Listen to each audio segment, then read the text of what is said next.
중간에 목소리가 잘 안 들리면 말씀을 해 주시기 바랍니다. 네, 인사드리겠습니다. 오늘 진정성 리더십과 학습 민첩성 간의 관계에 대한 연구 발표를 맡은 고려대학교 기술경영전문대학원 석사과정 김진혁입니다. 발표에 앞서 한국경영학회 융합학술대회에 발표 기회를 주신 한국생산성학회 김용준 회장님께 감사 인사 먼저 드리겠습니다. 또 코로나 감염 확산 위험이 높아짐에 따라 부득이 이렇게 온라인으로 찾아뵙게 된 점 양해 부탁 말씀드립니다. 네, 오늘 제가 발표하게 될 주제는 조직 신뢰 및 심리적 안정감의 매개 효과를 중심으로 진정성 리더십과 학습 민첩성 간의 관계에 대한 연구입니다. 참고로 본 발표 내용은 제 석사학위 연구 논문을 바탕으로 구성되었으며 아직 완성된 단계가 아니므로 오늘 이 자리에서 말씀해 주시는 코멘트와 의견을 종합해서 논문에 반영하고 좀 더 완성도 있는 연구가 될 수 있도록 하겠습니다.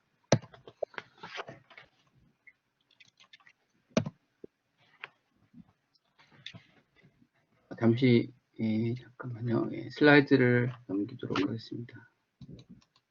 예, 잠깐만요. 제가 조정하겠습니다. 예, 됐습니다. 한번 해보시죠. 네.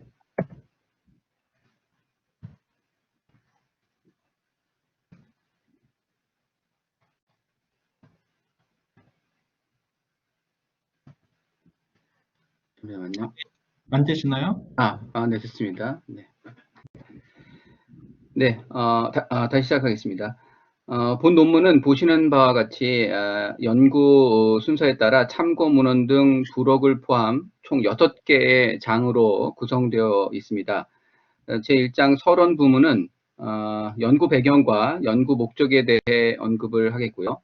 제2장은 이론적 배경에 관한 부분으로 선행 연구들에 대한 문헌 연구가 이루어졌습니다. 이론적 배경의 그 첫 번째로는 진정성 리더십에 관련한 내용이고 진정성의 의미와 진정성 리더십의 구성 요소 관련 선행 연구에 대해 살펴보았으며 이어서 조직 신뢰 그리고 심리적 안정감, 학습 민첩성에 대한 용어 정리 및 선행 연구들에 대한 문헌 연구를 순차적으로 진행했습니다.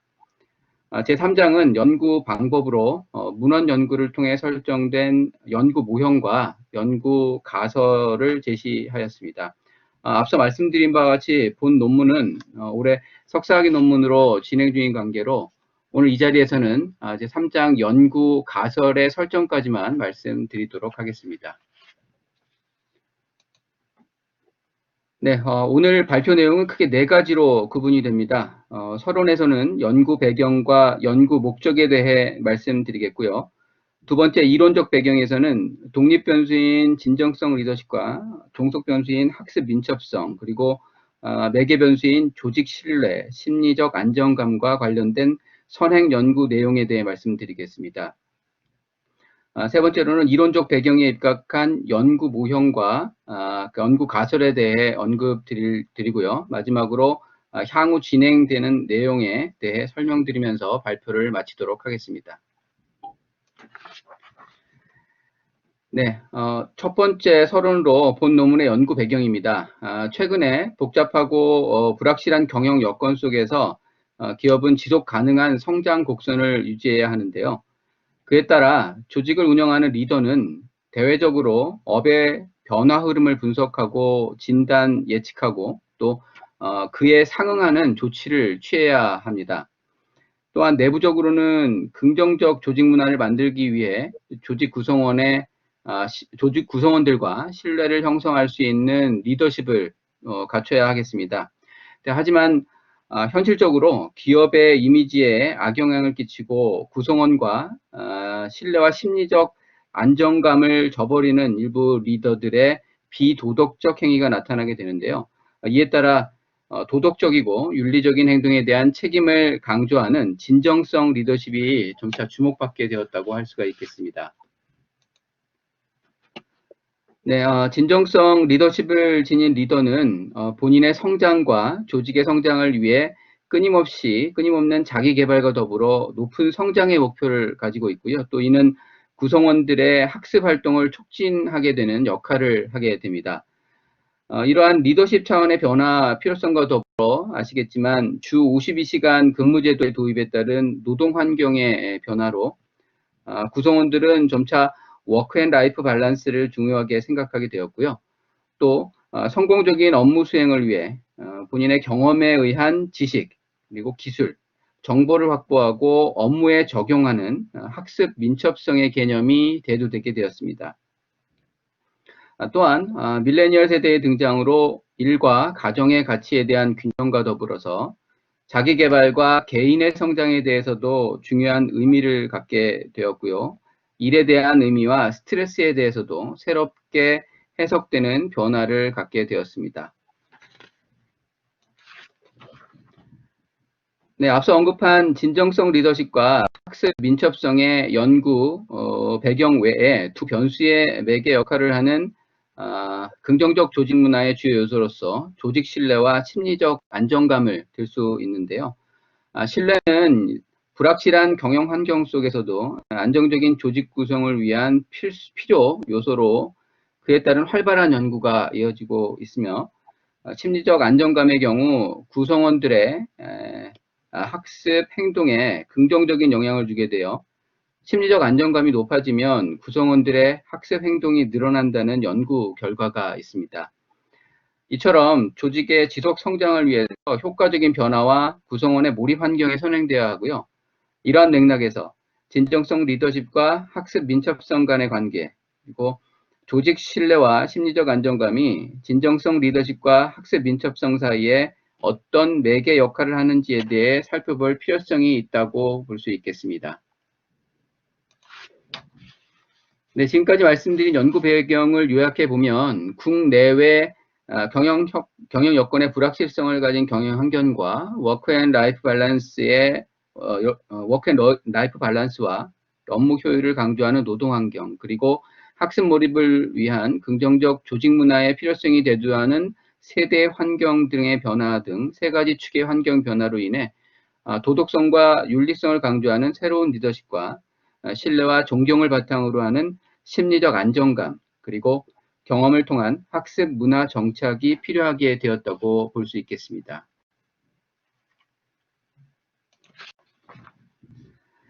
네, 연구 목적에 대해서 간단하게 말씀드리겠습니다. 본 연구는 진정성 리더십과 학습 민첩성과의 관계를 고명하고 그 관계에 있어서 조직 신뢰와 심리적 안정감이 어떠한 매개 역할을 하는지를 실증적으로 분석해냄으로써 이론 및 경영 실무적 차원에서 다양한 시사점을 제공하고요. 심리적 과정, 리더십 과정 개발과 학습 조직 문화 구축에도 도움이 되는 것을 그 목적으로 하고 있습니다. 연구 문제와 연구 결과에 따른 기대 효과는 장표에 정리된 바와 같습니다. 네, 다음은 본 논문에서 연구하고자 하는 네 가지 변수에 대한 이론적 배경에 대해 한 가지씩 말씀을 드리도록 하겠습니다. 첫 번째는 진정성 리더십입니다. 진정성 리더십은 2001년에 미국 엔론사의 회계 부정 사태로 인해 기업의 윤리 경영과 경영진의 신뢰에 대한 중요성을 인식하게 되는 계기로 그 내용이 부각이 되었는데요. 그 이후 2004년에 미국 네브라스카주에서 열린 리더십 컨퍼런스에서 구체적으로 논의되기 시작했고 또한 긍정심리학과 조직 문화를 바탕으로 리더와 구성원들이 자기 인식과 자기 규제 행동을 실천함으로써 지속적인 자기 개발을 강화하는 과정이라고 정의되기도 하였습니다. 또한 진정성 리더십이란 조직의 긍정적 정서를 야기하고 조직 전체로 확산 전염되는 과정을 거쳐서 긍정적 효과를 가져오는 것이라고 정의하기도 하였고요. 여러 연구자들의 연구를 통해 진정성 리더십의 구성 요소에 대한 선행 연구가 진행이 되었습니다. 그 결과 진정성 리더십은 명확한 자아 인식과 윤리적 가치관을 기반으로 한 관계적 투명성, 그리고 소통을 기반으로 하는 균형 잡힌 의사결정, 그리고 자신의 감정과 신념에 따라 일관되게 행동하는 리더십을 한다는 주장이 제기되기도 하였습니다. 네, 이러한 이론적 배경들을 종합하여 요약한 연구자의 결과를 보면 진정성 리더십의 구성 요소는 다음 네 가지로 설명될 수 있겠습니다. 첫 번째로 자신의 특성과 가치관, 감정 등을 인식하고 신뢰하는 자아인식과 솔직한 대화와 자신에 관한 정보를 자신에 대한 정보의 개방을 포함하는 관계적인 투명성, 그리고 인간의 천연적 사고에 대치 않은 균형감 있는 정보 처리, 그리고 마지막으로 자신의 내적 도덕 기준과 가치관에 따라 행동하는 내재화된 도덕적 관점, 이렇게 네 가지 구성 요소로 말씀드릴 수 있겠습니다. 네, 다음은 두 번째로 조직 신뢰에 관한 선행 연구입니다.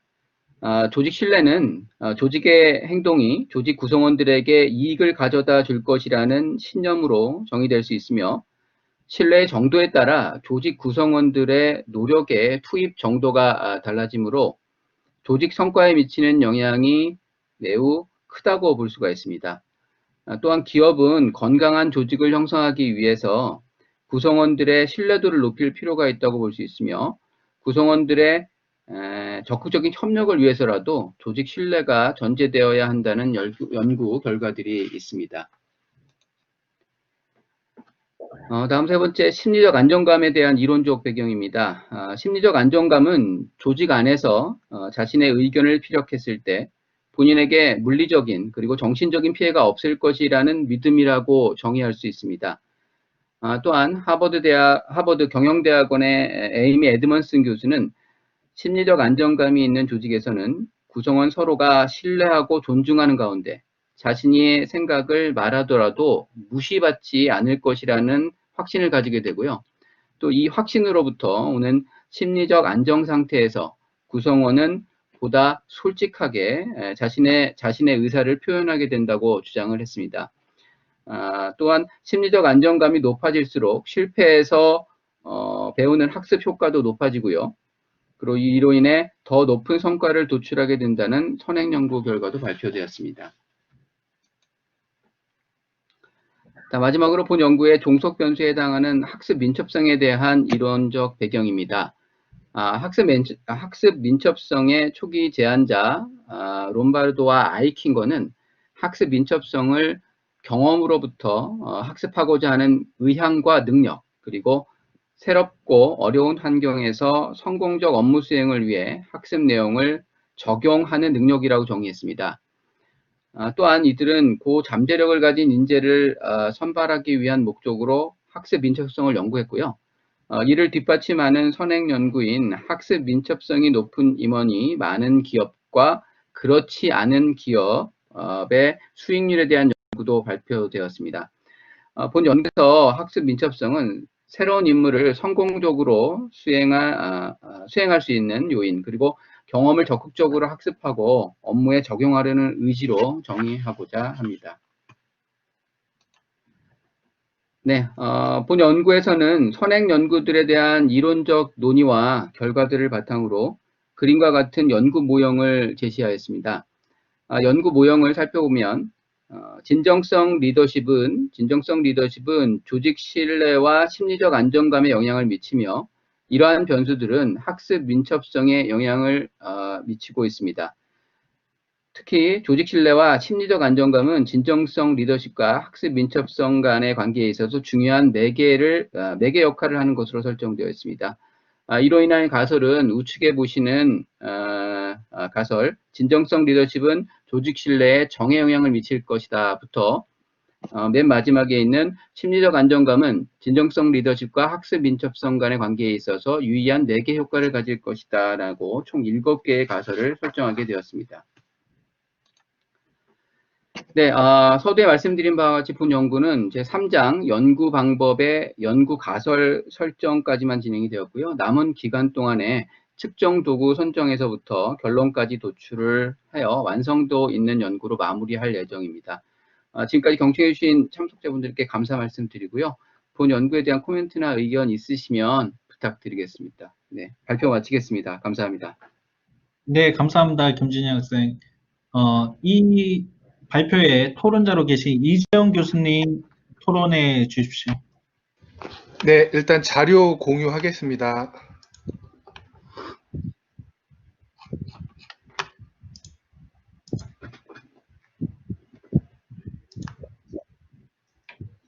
안녕하세요. 순천대학교 이재훈 교수입니다. 먼저 발표 잘 들었고요. 진정성 리더십은 굉장히 좀 조직 연구를 하는 학자들에게 핫한 어떤 주제이기 때문에 많은 연구가 수행되어져 왔고 굉장히 좀 의미 있는 어떤 시사점을 제시할 수 있는 연구라고 판단이 되고요. 간략하게 본 논문이 좀 더 발전될 수 있도록 좀 제언을 한두 가지 정도 드리고자 합니다. 대략적으로 이제 가설 도출 논리를 들어보면 분석 단위가 이제 조직의 구성원들 수준으로 이제 논의가 전개되고 있는 것 같은데 가끔 보면 또 조직 수준의 얘기들이 막 이렇게 혼재되어서 설명이 되고 있거든요. 분석 단위를 조금 이제 명확하게 설명을 한다면 좀 더 독자들의 이해도를 높일 수 있을 것 같고요. 측정 대상이 하급자들을 대상으로 하는 건지 아니면 상급자, 하급자들을 같이 쌍으로 조사를 하는 건지에 대한 어떤 고민도 좀 필요해 보이고요. 그리고 조직 수준의 변수들을 통제하는 것도 좀 필요해 보입니다. 아무래도 조직에 속한 산업의 특성이라든지 조직의 특성에 따라 어떤 리더와 하급자들의 어떤 관계적인 측면에도 영향을 받을 수 있기 때문에 LMX와 같은 어떤 그런 관계적 측면들과 조직, 산업 특성의 특성들을 좀 통제 변수로 고려하면 좀 더 개인 수준에서의 어떤 연구 모형들의 설명력이 높아지지 않을까라는 생각을 해왔고요. 좀 마이너한 얘기인데 이제 석사과정 논문을 쓰신다고 하니까 연구 모형에서 가설 6과 7의 이 화살표는 보통 매개 효과에서 표현하기보다는 조절 효과를 나타내는 형태의 방법이기 때문에 화살표는 연구 모형에서 제거하고 가설 6과 7은 이제 박스 위로 올리는 것이 좀 더 오해를 줄일 수 있는 방법이라고 생각을 합니다. 하여튼 좋은 연구 잘 마무리해서 학위 취득 잘 하시기 바랍니다. 이상으로 토론 마치도록 하겠습니다. 예, 이재훈 교수님 감사합니다. 김진영 학생 혹시 말씀에 드릴 말씀 있나요? 예, 교수님 지금 말씀해 주신 여러 가지 내용 정말 감사하고요. 이제 뭐 마이너한 부분부터 시작해서 아까 분석 단위까지 말씀해 주신 것들 지속적으로 좀 보완을 해서 말씀드린 대로 좀 완성도 있게 논문을 마무리할 수 있도록 하겠습니다. 말씀해 주셔서 감사합니다, 교수님. 예, 김진영 학생 감사합니다. 그러면 다음 발표는 고려대학교 이형주 박사과정의 엔젤 투자 활성화를 위한 엔젤 교육 프로그램 설계에 관한 연구입니다. 제가 슬라이드를 올려드리도록 하겠습니다.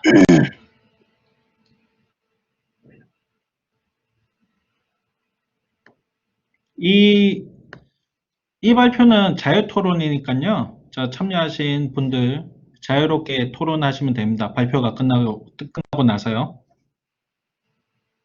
이제 발표해 주십시오. 교수님, 제가 슬라이드 조정할 수 있도록 발표자로 좀 올려주시면 감사하겠습니다. 예, 지금 됩니다. 네. 안녕하십니까. 발표를 맡은 고려대학교 박사과정 이영주입니다.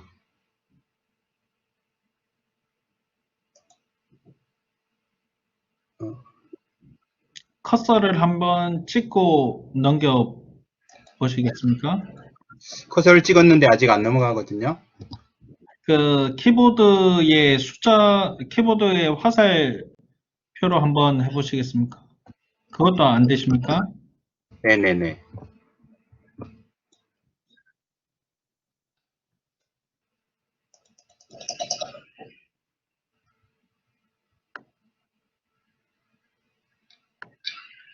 됐습니다.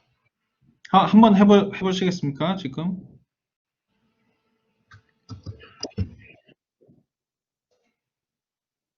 되시죠? 예. 네네네. 네. 순서는 다음과 같이 서론 그리고 선행 연구 및 이론 고찰부터 시사점 및 개선 방향 도출로 말씀드리겠습니다.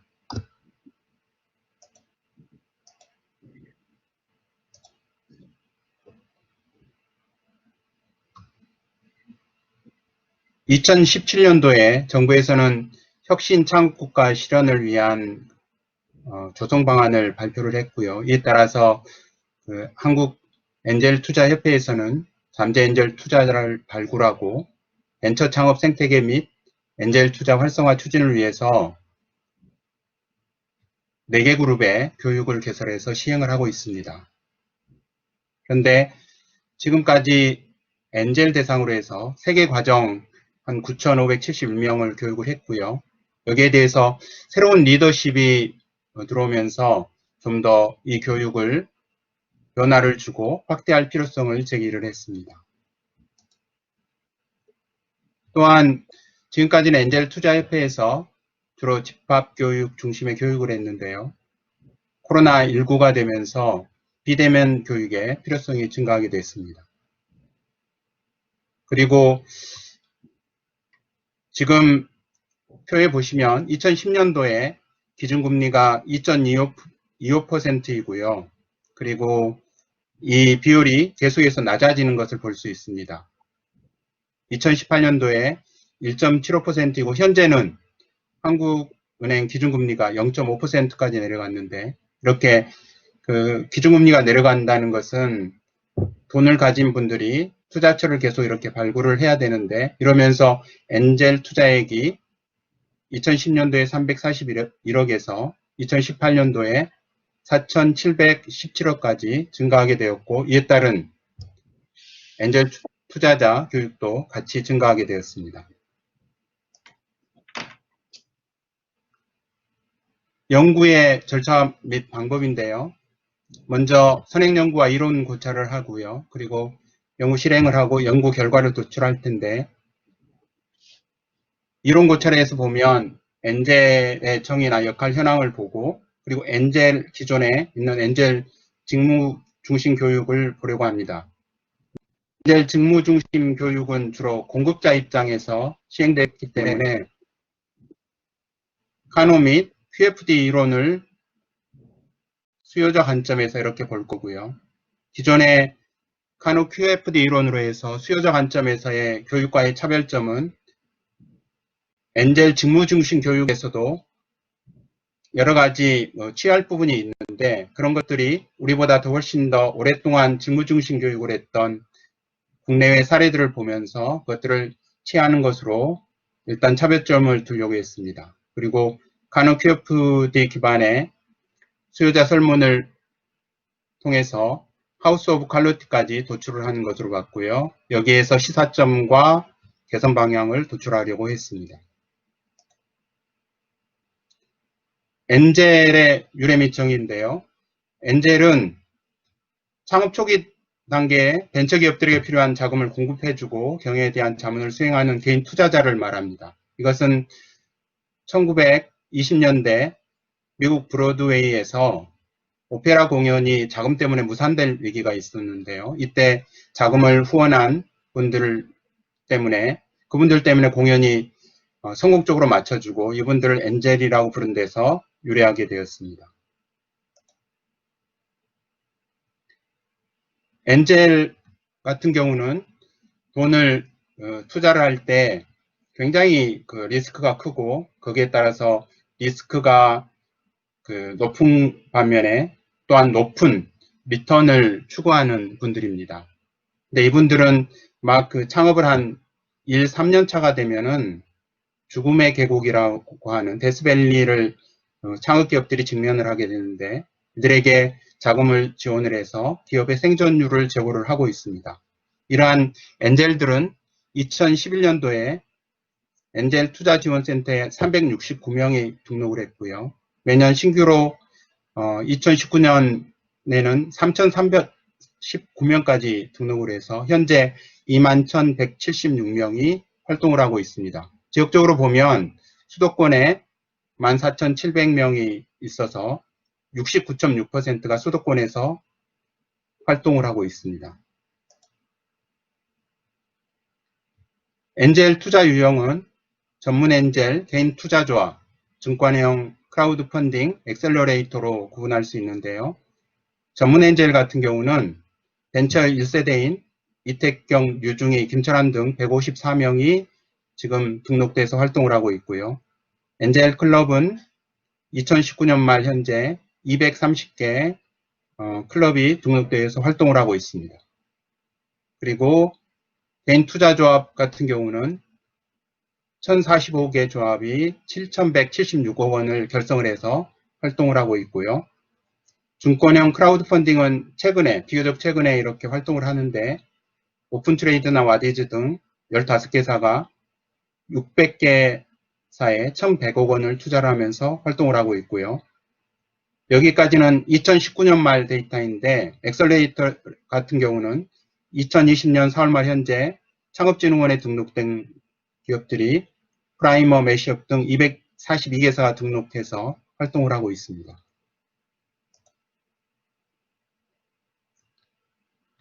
한편 직무중심 교육훈련을 보면 직무에서 요구하는 지식이나 기술 등에 대해서 체계적인 습득을 통해 그 기업에 근무하는 근로자의 전문화를 촉진해서 조직의 성과를 향상하는 교육훈련을 의미하고 있습니다.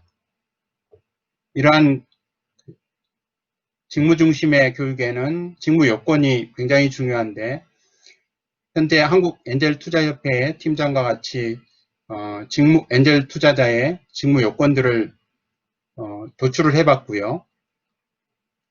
이 도출된 직무 요건에 따라서 한국엔젤투자협회에서는 4개의 교육과정이 있는데 위에는 창업자, 그리고 아래에 적격 엔젤 양성부터 개인 투자조합, 그리고 전문 엔젤 투자자 대상으로 해서 4개 과정이 진행되고 있습니다. 이러한 직무중심 교육의 문제점은 직무 여건 중심의 교육은 현재 수행할 것으로 예상하는 직무 내의 활동만을 대상으로 하고 있고요.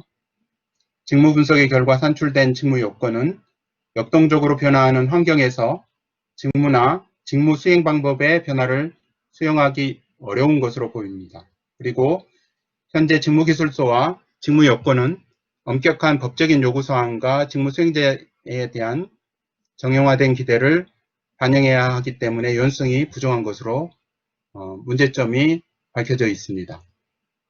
따라서 이러한 직무중심의 교육을 수요자의 관점에서 바라볼 필요가 있고요. 이 수요자 관점에서 카노 QFD 모형을 보도록 하겠습니다.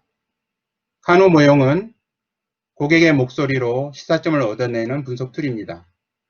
이 카노 모형 같은 경우는 고객의 만족과 불만족, 그리고 요구사항의 충족과 미충족에 따라서 5가지 품질 요소로 구분을 하고 있고요.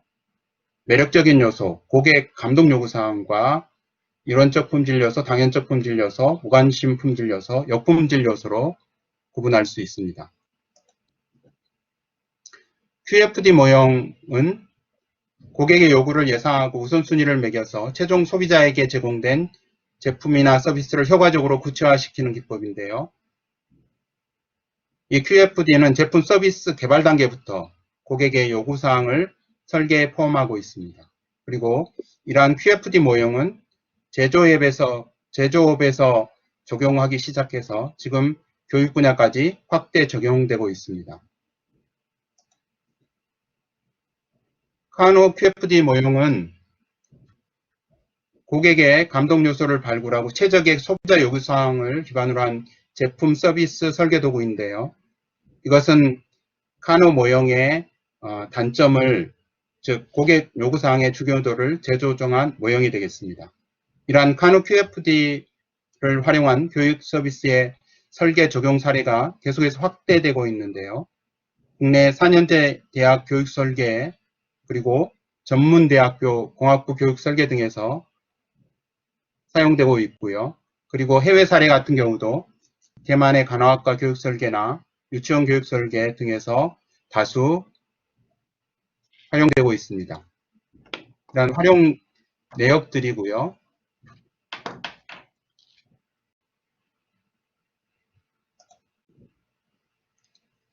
한편 직무중심 교육도 이렇게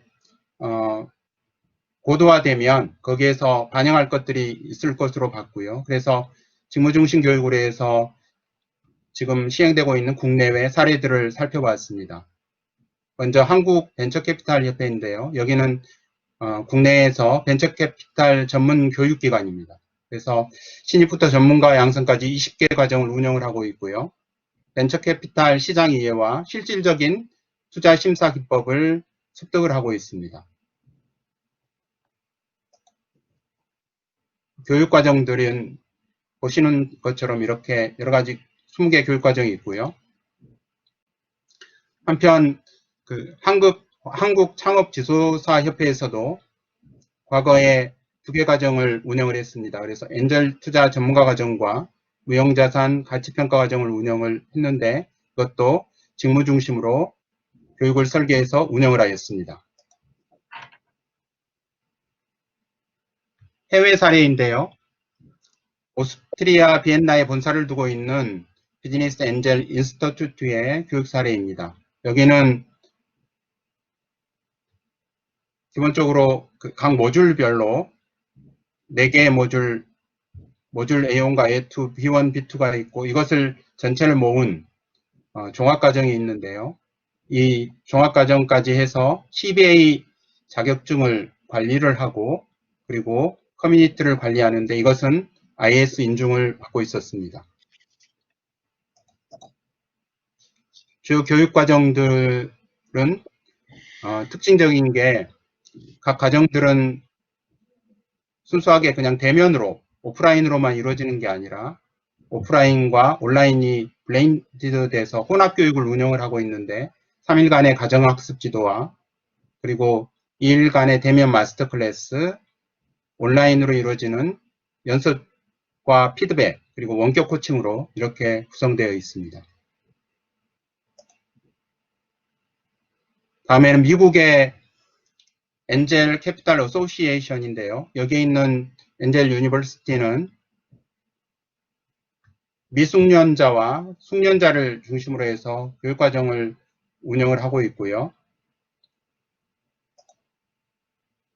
여기는 대부분이 다 온라인으로 이 교육과정들을 운영을 하고 있었습니다. 이게 단기과정으로 한 2시간짜리로 이렇게 운영을 하고 있었고요.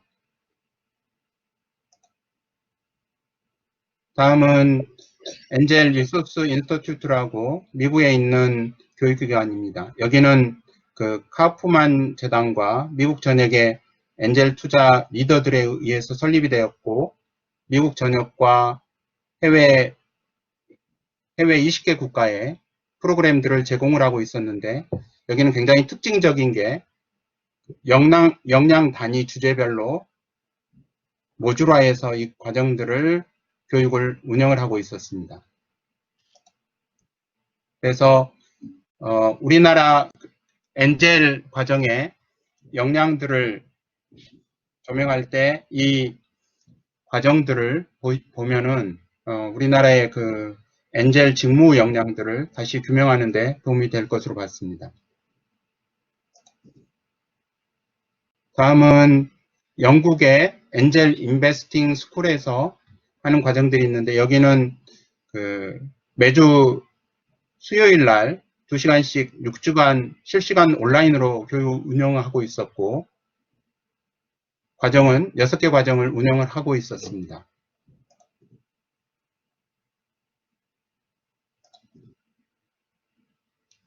이러한 해외와 국내 사례들을 살펴봤고요. 이제 카노 QFD 기반으로 해서 설문조사한 내용을 말씀드리겠습니다. 설문조사는 엔젤 그리고 스타트업, QFD 코칭을 하고 있는 컨설턴트들 중심으로 해서 이렇게 설문조사를 했는데요. 엔젤 같은 경우는 엔젤 투자협회 교육을 수료한 분들, 그리고 스타트업은 엔젤 투자협회 교육과 그리고 고려대와 국민대 대학원 출신 스타트업들 대상으로 했습니다. 그리고 컨설턴트는 국민대 대학원 출신들의 컨설턴트이고요. 기간은 2020년 7월 17일부터 한 5일간 구글 폼을 이용을 해서 설문조사를 했습니다. 설문 문항 설계인데 설문 문항은 KJ 메서드를 통해서 문항을 설계했고요. 이 KJ 메서드는 연구자가 탐구하려는 현상을 선입견으로 인해서 단순 분류하는 것을 경계하고 원본 자료의 의미를 최대한 보존해서 재구성하는 질적 연구 방법입니다. 그래서 설문 문항에 참가한 사람들을 보면 국민대학교 엔젤 투자자 3명, 그리고 스타트업, 그리고 교육 컨설턴트가 참여했습니다. 전체적으로 설문 문항들이고요.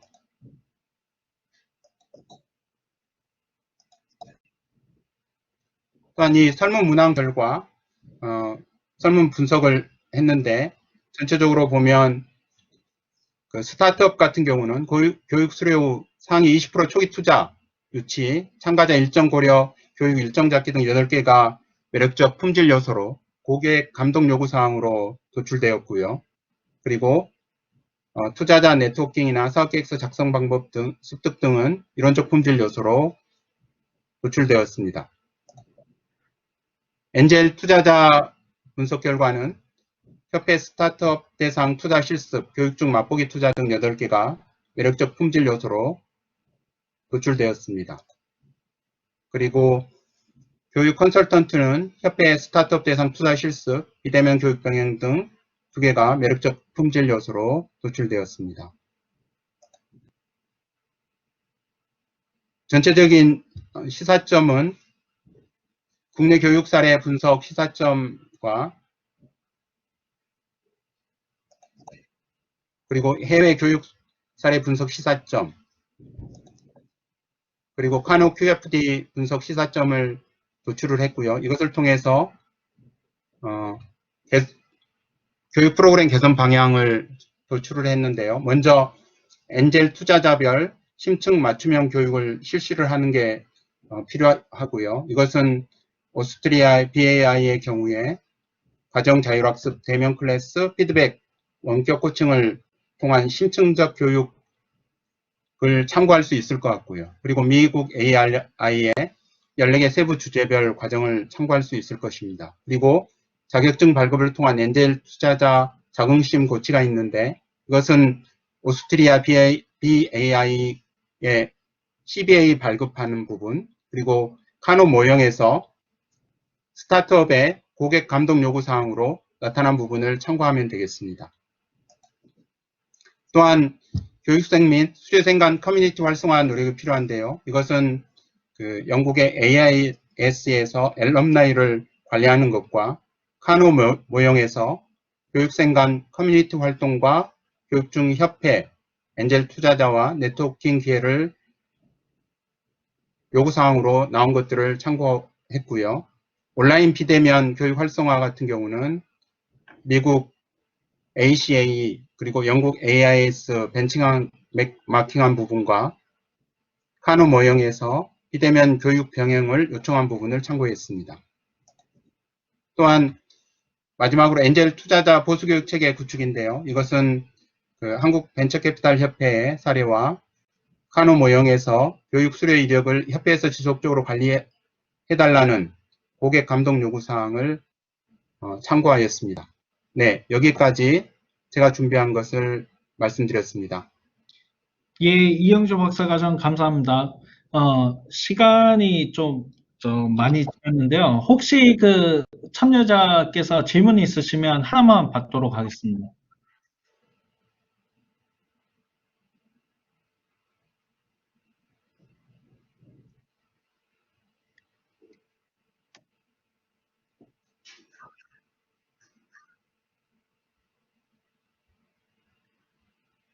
자, 그러면 지금 시간이 좀 많이 오버된 관계로, 예, 지금 발표로, 예, 마무리하도록 하겠습니다.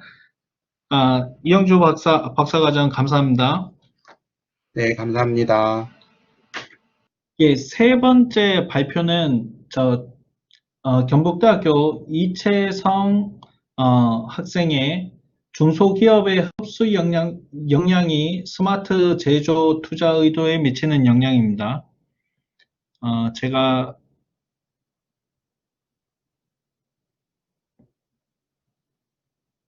슬라이드로 올리겠습니다.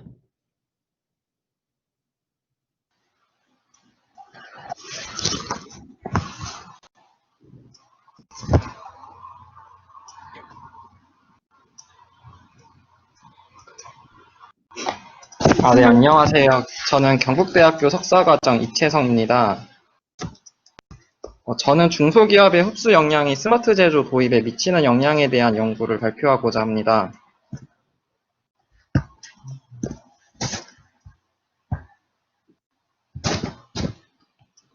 네, 그 발표에 대한 목차는 보시는 바와 같겠습니다.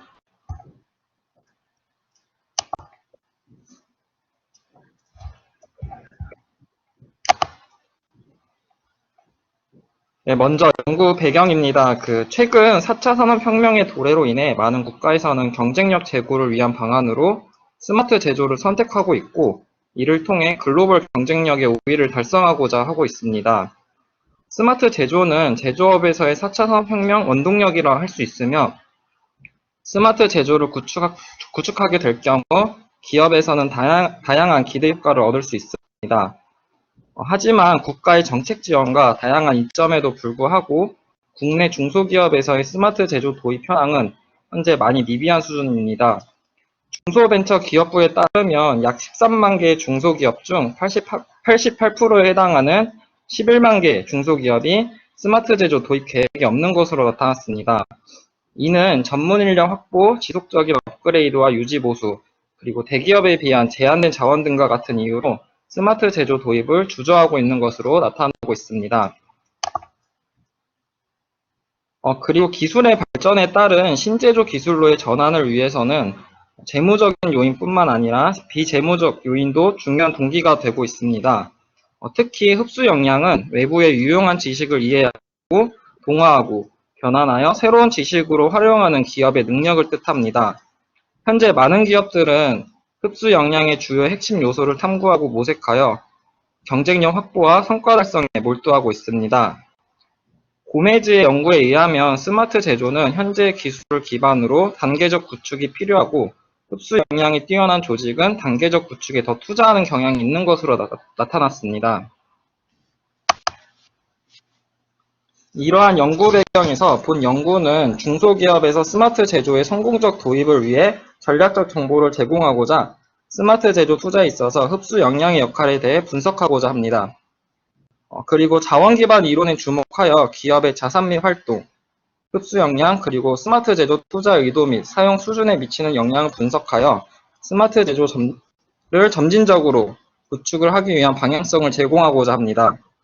이러한 연구 목적으로 기업의 자산 및 활동이 흡수 역량과 스마트 제조 투자 의도 및 사용 수준 사이의 관계를 알아보고자 하며 이때 흡수 역량이 중소기업의 스마트 제조 도입에 어떤 역할을 하는지 알아보고자 합니다.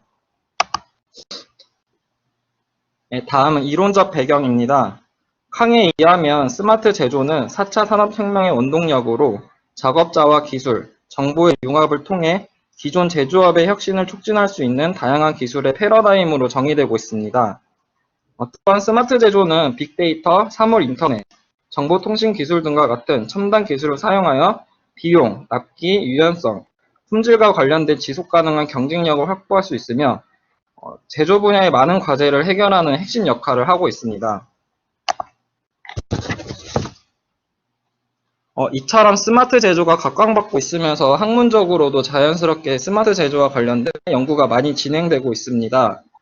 스마트 제조와 관련된 기술 사용 의도와 사용 수준에 관한 선행 연구를 살펴본 결과 많은 연구가 기술 수용 이론 모형을 적용하여 스마트 제조 투자 의도와 사용 수준을 분석한 것으로 확인을 했습니다. 두 번째, 흡수 역량에 대한 이론적 배경입니다.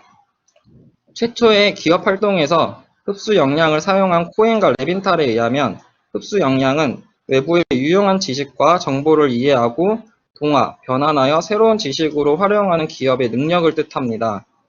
그리고 자라와 조지는 기업의 흡수 역량이 지속적인 경쟁력 발휘를 위한 경쟁 우위를 확보할 수 있는 핵심 역량으로 주장을 하고 있으며 토도로바와 드루이시는 흡수 역량에 대한 지속적인 투자는 지속 가능한 기업의 성과를 갖고 오기 때문에 매우 중요하다고 강조하고 있습니다.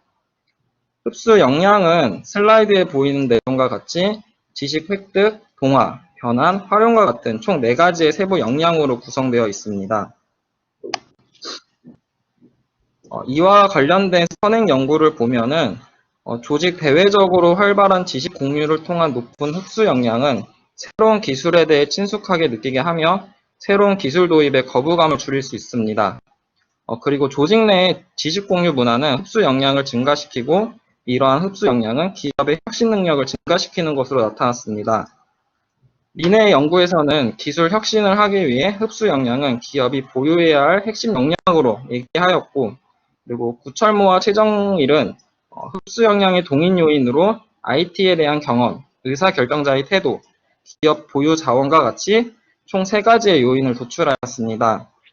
이러한 선행 연구를 통해 스마트 제조를 도입하기 위해 투자 금액에 대한 가용성과 현재의 기술 수준 상태와 같이 재무적인 준비와 기술적인 준비뿐만 아니라 조직적인 측면에서의 흡수 역량도 중요하다고 볼 수 있습니다. 네, 다음은 연구 모형입니다. 본 연구는 자원 기반 이론에 초점을 맞추어서 독립 변수로 기업이 보유하고 있는 자원 및 활동에 해당하는 인적 자원, R&D 활동, 스마트 제조 인프라 구축 상태, 외부 기관 교류가 흡수 역량에 대해 어떠한 역량 관계가 있는지 살펴보고자 하며 흡수 역량이 스마트 제조 투자의 투자 의도 및 사용 수준에 어떠한 역량이 있는지 살펴보고자 보이시는 그림과 같이 연구 모형을 설정하였습니다. 연구 모형에 대한 가설입니다. 먼저 가설 1은 기업의 자산의 활동과 흡수 역량 사이에 대한 가설이며, 가설 2는 흡수 역량과 스마트 제조 투자 의도 및 사용 수준에 대한 가설입니다. 그리고 가설 3은 스마트 제조 투자 의도와 사용 수준에 대한 가설입니다. 그리고 가설 4와 5는 기업의 자산의 활동과 스마트 제조 투자 의도 및 사용 수준 사이에서 흡수 역량이 매개 역할에 대한 가설입니다. 본 연구는 중소기업 제조업을 대상으로 설문을 진행을 하였고, 특히 설문 문항으로 종속 변수인 스마트 제조 사용 수준에 대해 객관적인 지표를 사용하고자 스마트 제조 혁신 추진단에서 제공하고 있는 수준 확인 제도를 사용하였습니다. 스마트 제조 혁신 추진단은 시급성, 중요성, 현장 적용성에 따라 상대 가중치를 고려하여 왼쪽 표와 같이 각각의 항목에서 5점 리커드 항목으로 측정을 하고 있으며, 그리고 오른쪽 표와 같이 최종 점수를 통해 기업의 스마트 제조 수준을 결정짓고 있습니다. 가설 검증 이전에 본 연구의 모형이 신뢰성과 타당성이 있는지에 대한 여부를 확인했습니다. 앞선 스마트 제조 사용 수준은 최종 수준만을 사용한 단일 지표이기 때문에 신뢰성과 타당성 검증 과정은 생략했습니다. 먼저 첫 번째로 집중 타당성을 검증해본 결과 요인 적재량이 각 변수별 기준치인 0.6 이상으로 나타났으며 합성 신뢰도 값이 0.7 이상의 기준치를 충족한 것으로 나타났습니다. 두 번째로 각 잠재 변수별 평균 분산 추출 제곱근이 잠재 변수 간 상관계수보다 높게 나타나 판별 타당성이 확보되었음을 확인하였고, 크롬바 알파 값을 통해서 내적 신뢰도를 확인해본 결과 각 잠재 변수는 모두 0.7 이상으로 나타나 내적 일관성이 확보되었음을 확인했습니다.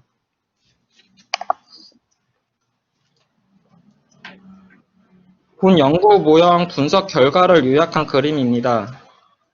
이를 세부적으로 보면은 기업의 자산 및 활동과 흡수 역량 사이의 가설 중 인적 자원과 R&D 활동, 외부 기관 교류는 흡수 역량에 정의 영향을 미쳤지만 스마트 제조 인프라 구축 상태는 흡수 역량에 유의미한 영향을 미치지 않는 것으로 나타났습니다.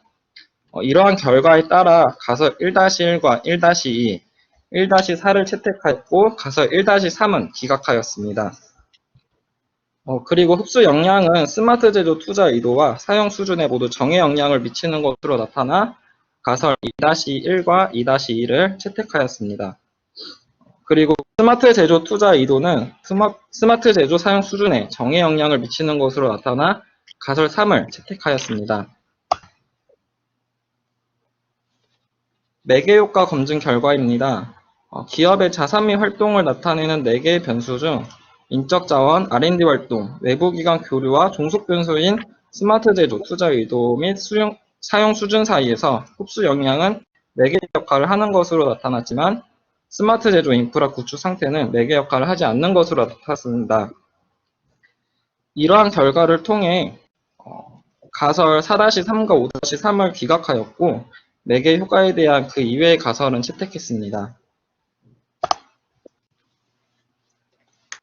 네, 마지막 결론입니다. 본 연구는 기업의 자원 기반 이론에 근거하여 독립 변수로 인적 자원, R&D 활동, 스마트 제조 인프라 구축 상태, 외부 기관 교류의 변수를 사용하였고 이러한 변수와 스마트 제조 투자 의도 및 사용 수준 사이의 영향 관계를 파악하고자 하였습니다. 본 연구 결과를 요약하면 인적 자원과 R&D 활동, 외부 기관 교류는 흡수 역량에 긍정적인 영향을 미치는 것으로 나타났습니다. 그리고 외부 지식 및 정보에 대한 기업의 흡수 역량은 스마트 제조 투자 의도와 사용 수준에 직접적인 기여를 하고 있는 것으로 나타났으며 이러한 결과를 통해 흡수 역량이 기술 혁신의 직접적인 개선의 핵심 역할을 하고 있다는 선행 연구를 뒷받침하고 있습니다.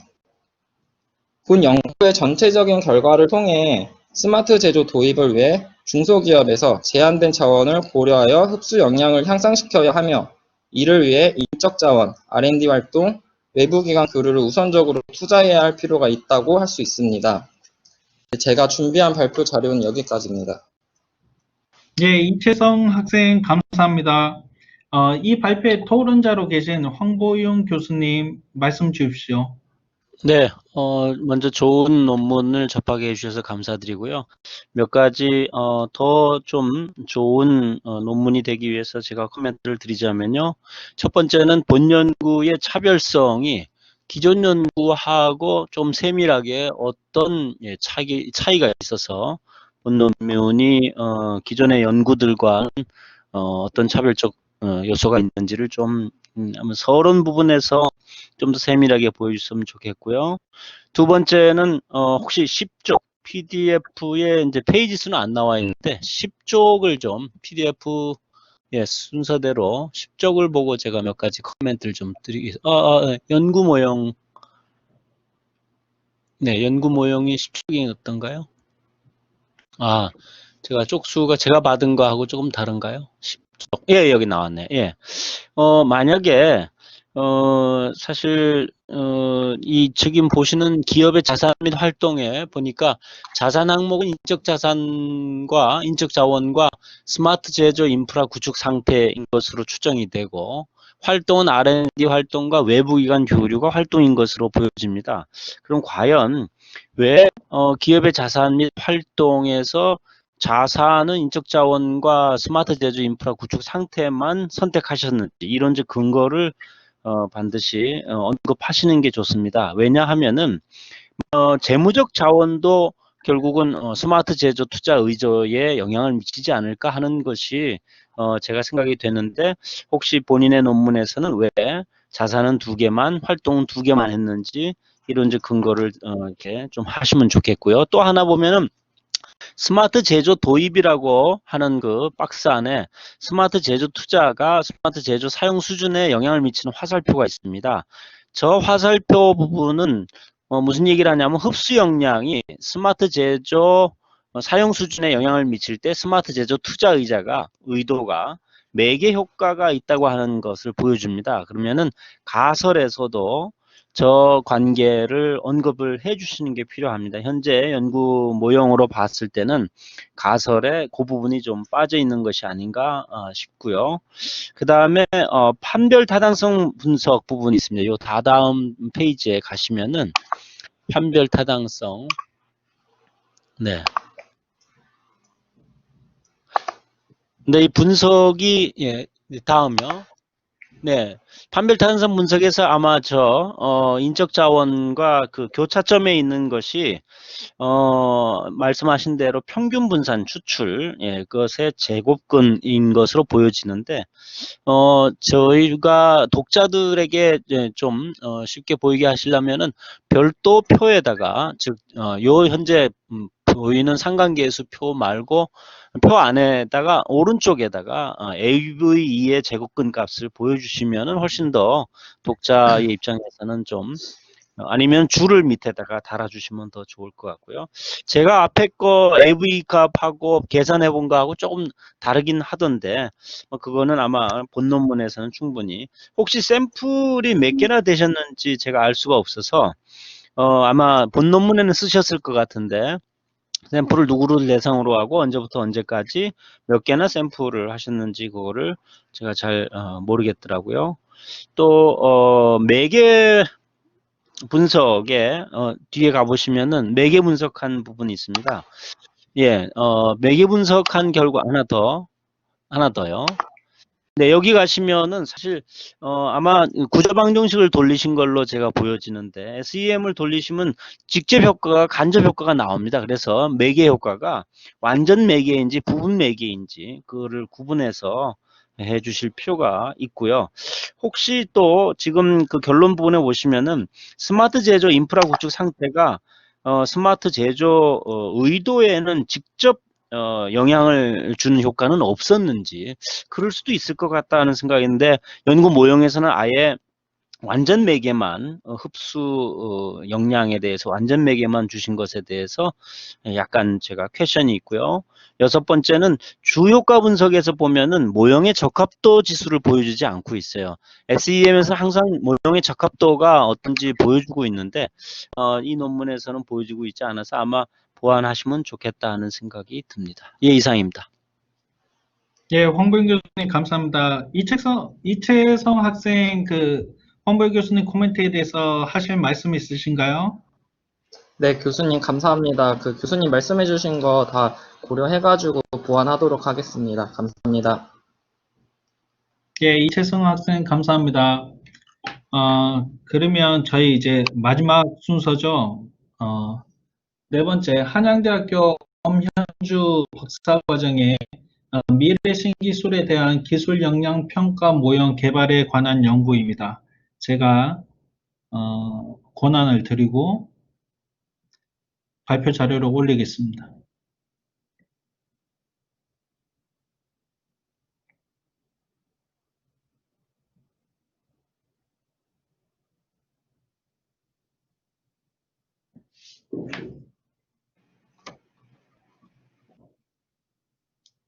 예, 지금 하시면 됩니다.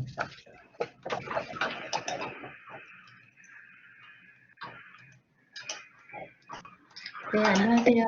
한양대학교 엄현주입니다.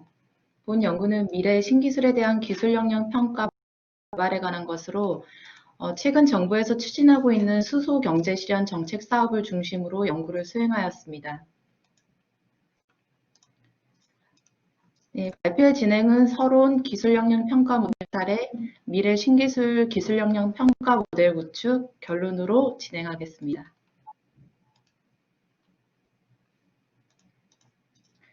네, 지식기반 경제에서는 과학기술이 국가 경쟁력의 원천이 됨에 따라 역량 제고를 위한 정확한 기술 수준 진단 및 평가의 필요성이 대두되고 있습니다.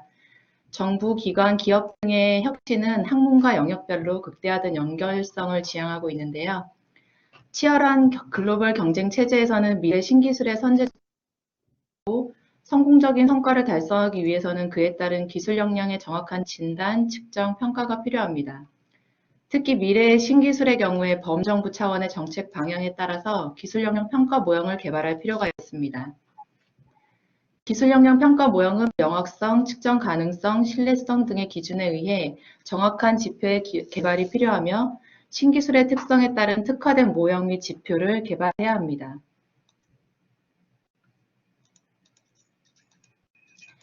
기술 역량 평가 모형 사례를 살펴보면 한국과학기술평가원이라는 키스텝에서는 매년 국가과학기술 혁신 역량 평가를 진행하고 있는데요.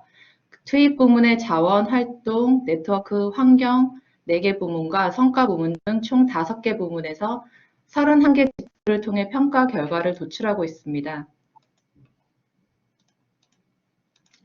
코스티 모형은 OECD 국가들의 국제 통계를 활용한 정량적 지표랑 IMD 기관의 설문조사 정성적 지표를 활용해서 31개의 표준화 지표를 개발을 하였고요. 이 모형을 통해서 산출된 결과는 OECD 35개국과 비교 분석이 가능하고 현재 우리나라의 과학기술 수준을 측정할 수 있는 중요한 지표로 활용되고 있습니다.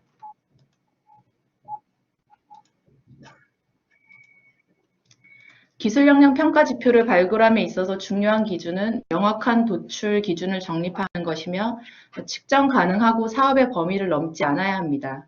또한 재측정이나 제3자가 측정해도 동일한 결과를 얻을 수 있도록 신뢰성과 일관성을 확보해야 합니다. 평가 전 성과 측정이 가능해야 하며 측정 기간과 평가 대상 기간이 일치해야 하는 적시성을 확보해야 합니다. 다만 추진 전략에 필요한 기술 개발이 중장기적 기간이 소요하게 될 때는 매년 성과 측정이 불가한 지표들이 도출될 수 있기 때문에 관련 기술의 특수성을 고려해서 지표 개발이 되어야 합니다.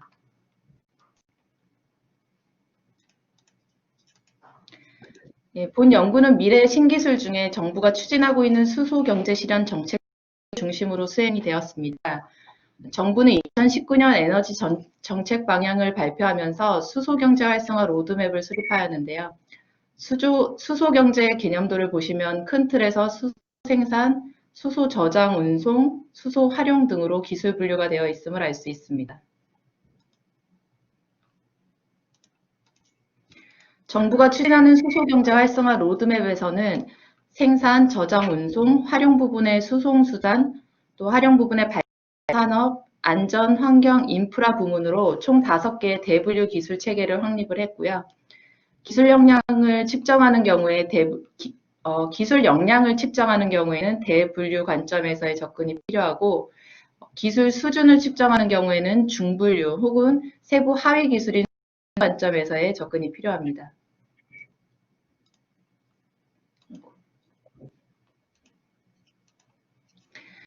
본 연구는 키스텝의 코스티 모형을 벤치마킹해서 기술 역량 평가 명확성, 측정 가능성 등을 확보하였습니다. 또한 생산, 저장, 운송, 수송수단, 발전 산업, 안전, 환경, 인프라 등 5개 분야의 평가 일관성을 유지를 위해 자원, 활동, 네트워크, 환경, 성과 등의 5개 관점으로 동일하게 지표를 분류하여 설계하였습니다. 각 항목은 코스티 지표를 기준으로 설계하되 수소 분야 을 고려해서 관련 분야 전문가 자문 및 인터뷰를 통해서 정성적 지표를 도출하고자 노력하였습니다. 수소 분야는 국내에서 도입기 초기의 산업 분야로 성과 지표를 설정함에 있어서 평가 전 성과를 측정해야 하는 적시성이 결여가 있습니다.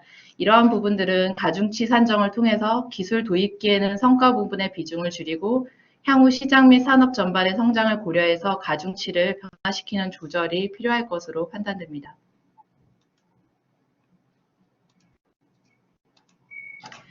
본 연구는 미래 신기술 수소 분야의 기술력 평가 모형 설계를 통해서 평가 지표 도출의 방향성을 제시한다는 데 의의가 있습니다.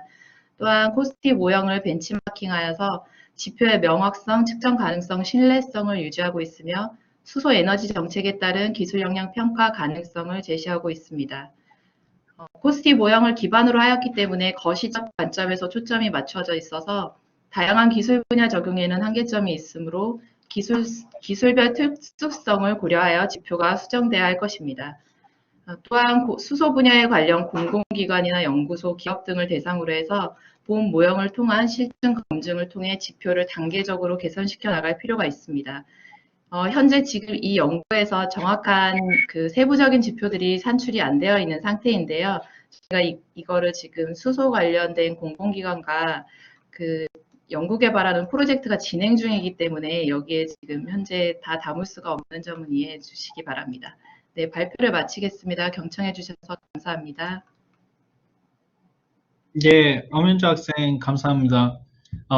이 발표의 토론자가 제가 돼 있어서 제가 일단 먼저 질문을 하고요. 그 다음에 이제 참여자 질문 있으시면 받도록 하겠습니다. 예, 발표를 짧게 해주셔서 굉장히 감사하고. 네. 일단 기본적으로 코스티 모델을 가지고 와서 수소 분야 기술 역량 평가 기준을 사출하는 거잖아요. 그러면 네네. 이게 유사하게 했는데 일단 뭐 생산, 저장, 활용, 뭐 활용의 수송수단, 발전 산업, 안전 환경 인프라 이 스케일링이 안 될 것 같은데 이게 다 다른 분야에 대한 어떠한 특정한 지표를 하나의 지표로 만드시는 거예요? 아니면 그 5개의 지표를 그냥 5개의 지표로 놔두시고 거기에 대해서 분석을 하시려고 하시는 거예요? 지금 교수님께서 말씀하시는 게 중간중간 끊겨서 들려가지고요. 예, 예. 제가 예. 코스트 모형을 이제 본따서 이제 수소 분야의 그 기술 역량에 대해서 지표를 나타내려고 하시는 거잖아요. 네네. 예, 저기 각각의 5개 분야의 지표가 그 안에서도 어떻게 지표가 산출돼서 물론 근거 있는 지표, 타당성 있는 지표가 산출이 돼서 각각의 분야에 대해서 지표를 나타내는 것도 중요하지만 만약에 제가 더 퀘스천업을 한 거는 저 5개 분야에 대해서 어떻게 그거를 노멀라이즈해서 5개 분야의 지표를 합한다는 거죠. 저희가 그 에너지 관련 기관에서 지금 기존의 평가 모델들을 그 사전에 분석을 하고 있는데요. 그 모델들을 보면 보통은 그 기관 안에 사업별이나 부서별로 이런 지표들이 분류가 되어 있어서 그것들이 나중에 산출 결과를 봤을 때 통일성이나 일관성이 결여가 되어 있더라고요. 그래서 예. 지금 이번 그 모델에서는 저희가 그 기존의 이제 기관이나 뭐 공공기관이나 이런 곳에서 사용하고 있는 지표들의 일관성이 좀 결여된 상태고 그 민간 기업들에서 지표를 개발을 하다 보니까 그 통일성이나 뭐 그런 부분들이 좀 현저히 떨어지는 것 같아서 저희가 그 생산이나 뭐 저장, 운송, 활용 이런 부분 그 각 부문별로 지표들을 산출을 했을 때 이 분야별로 어떠한 사업 부서에서 그 평가를 하거나 뭐 사업을 영위한다고 하더라도 그 유사한 범위 내에서 평가 지표가 개발이 돼야 된다고 생각을 하거든요. 부문별로요. 그 지표의 각 부분별로 지표의 타당성 검증에 대한 계획은 있으세요? 이게 일단 기본적으로 생각할 수 있는 연구에서는 본인이 지표를 하나를 개발을 하게 되면 어떤 다른 지표보다 그 지표의 우수성을 얘기를 하든지 아니면 그 지표를 획득하는 과정에서의 각 과정에서의 논리적으로 모순이 없다는 걸 보여주든지 그 2가지 방법이 대표적인 방법일 텐데 혹시 그 지표에 대한 타당성을 보여주실 계획이 있으신가요? 일단은 저희가 지금 단계여가지고 좀 그 고려를 많이 해봐야 될 텐데 지금 본 논문에서는 수소 분야를 대상으로 이제 이런 모형 자체를 개발하는 단계이긴 한데 저희가 사실은 수소 분야가 아닌 그 에너지 공공기관 전체 분야에 대한 그 모델을 설계를 하고 있거든요. 수소는 일부분일 뿐이고요. 그래서 기존에 그 기관 내에서 평가하는 평가 모델이 사실 그 만들어져 있습니다. 그래서 그 모델 지표를 통해서 저희가 개선하는 방식으로 지금 현재 접근을 하고 있거든요. 그러니까 기존의 그 기관 내에서 쓰시고 있는 지표들이 있기 때문에 그거에 대한 그 추가하거나 삭제하는 항목들에 대해서 저희가 그 근거 자료들을 지금 취합하고 있는 상황이라서 어떤 그 학문적으로 논리적으로 좀 표현을 하기 위해서 제가 이 코스티 모델을 좀 응용을 하면서 지표 개발을 하려고 계획 중에 있습니다. 혹시 해외에서는 이 수소 분야 지표가 어떻게 있는지 그 관련 문헌 조사를 하셨을 텐데 혹시 뭐 예가 있습니까? 해외 부문 조사요? 예. 해외 부문 조사는 아직 저희가 거기까지는 진행이 안 된 상황입니다. 지금 현재 특허 분석 정도 그 기획 전까지밖에 아직 안 온 상황이거든요. 그러니까 저희가 지금 프로젝트 초기 단계라고 보시면 됩니다. 예, 그 혹시 그 다른 참여자분들 질문 있으신가요? 발표 시간을 줄여 주셔가지고 질문을 받으실 시간이 많으신데 혹시 있으십니까?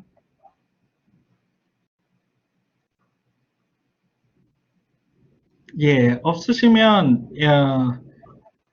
이상으로 저 세션을 마무리 짓도록 하죠. 그 엄현주 학생 감사합니다. 네, 감사합니다. 이로써 2020년 한국생산성학회 학예통합학술대회 한국경영교육학회와 한국생산성학회의 융합 세션을 마치도록 하겠습니다. 참여해주신 교수님, 대학원생 모두 감사합니다. 감사합니다. 예, 수고 많으셨습니다. 감사합니다. 감사합니다.